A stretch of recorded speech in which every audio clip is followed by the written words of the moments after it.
François Pelletan est né le 21 octobre 1965 à Cognac, en Charente. Sa famille est modeste.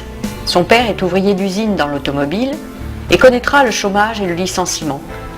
Sa mère, quant à elle, est employée de bureau.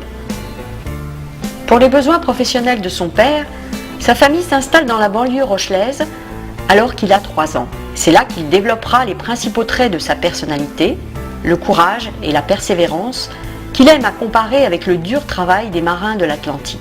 Cette influence comptera beaucoup dans sa vie. Sur le plan professionnel, civique ou politique, François Pelletan cherchera toujours à réussir par lui-même, sans besoin d'arrangement ou de combine, comme il dit. Déjà, on voit en lui une attirance précoce pour le rugby.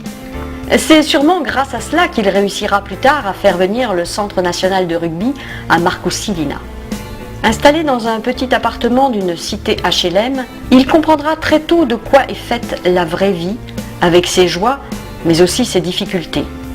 Il développera une grande affection pour ce qu'il appelle le peuple, et qu'il définit par ces gens authentiques qui ne doivent ce qu'ils sont ou ce qu'ils ont qu'à leur travail et leur talent. Il garde de cette période un sens particulier de la solidarité et de la camaraderie, qui l'ont d'ailleurs toujours amené à combattre les jeux politiques qui se trament dans le dos et au détriment de la population. En 1973, viendra un frère qui donne au jeune François le goût des responsabilités. Il apprendra dès lors à se mettre au service des autres en recherchant avant tout de l'efficacité et des résultats concrets. C'est là un autre trait important de sa personnalité. Très souvent, vous l'entendrez dire que ça ne suffit pas de s'occuper des autres. Ce que le peuple attend de ses élus, c'est avant tout des résultats réels, concrets et positifs. Le reste ne sert à rien. Son enfance fut donc heureuse et marquée par des valeurs humaines de sincérité, un attachement fort à l'égalité des chances pour tous, ainsi qu'une persévérance et une recherche de résultats dans tout ce qu'il entreprend. Ces valeurs le guideront plus tard dans sa vie d'adulte. À 21 ans, avec en poche un diplôme supérieur d'électronique, il quitte sa Charente natale et vient, comme beaucoup de provinciaux, s'installer en Essonne. Il est embauché dans une grande société d'informatique au sein de laquelle il gravira un à un les échelons. En 1992, il s'installe avec sa compagne Alina dans une maison qu'ils vont eux-mêmes rénover de fond en comble pour y fonder une famille.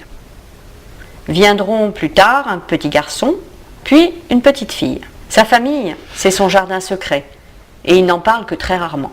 C'est à cette époque qu'il s'intéresse à Lina, sa commune, et qu'il participe à la vie associative.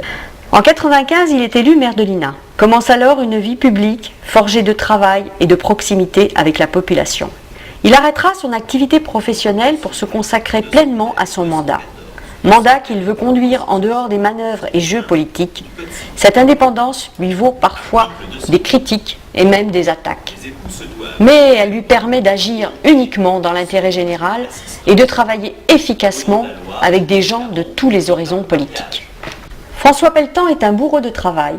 Ces 10 dernières années, il se mobilise pour plusieurs dossiers importants dans lesquels il obtiendra des résultats concrets au profit de ses concitoyens.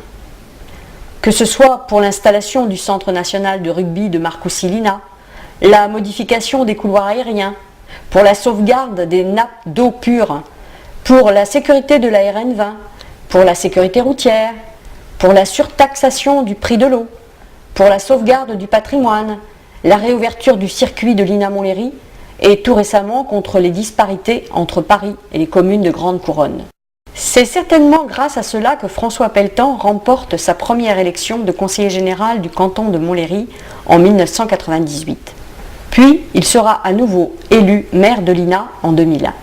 En 2004, il remporte une nouvelle fois les élections cantonales et est réélu conseiller général de l'Essonne. Il retrouve donc son siège à l'Assemblée départementale au sein de l'opposition.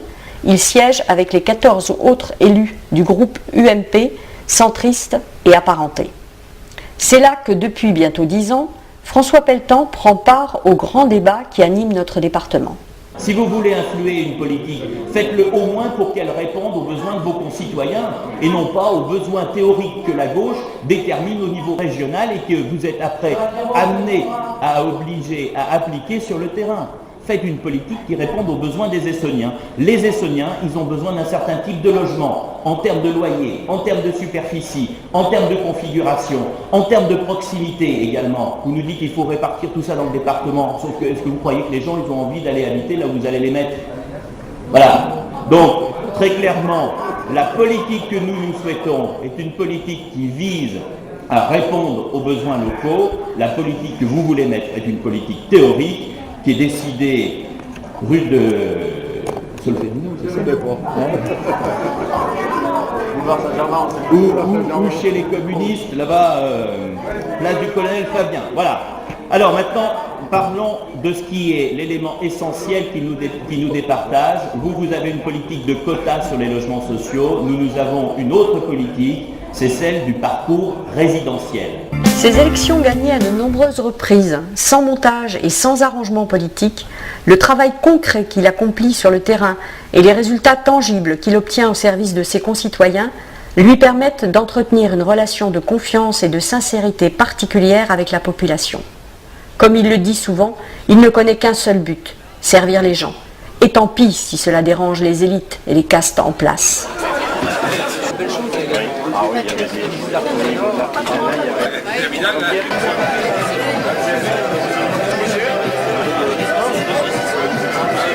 Mesdames et messieurs, chers amis, bienvenue à l'INA ce soir. Imaginez que l'épaisseur du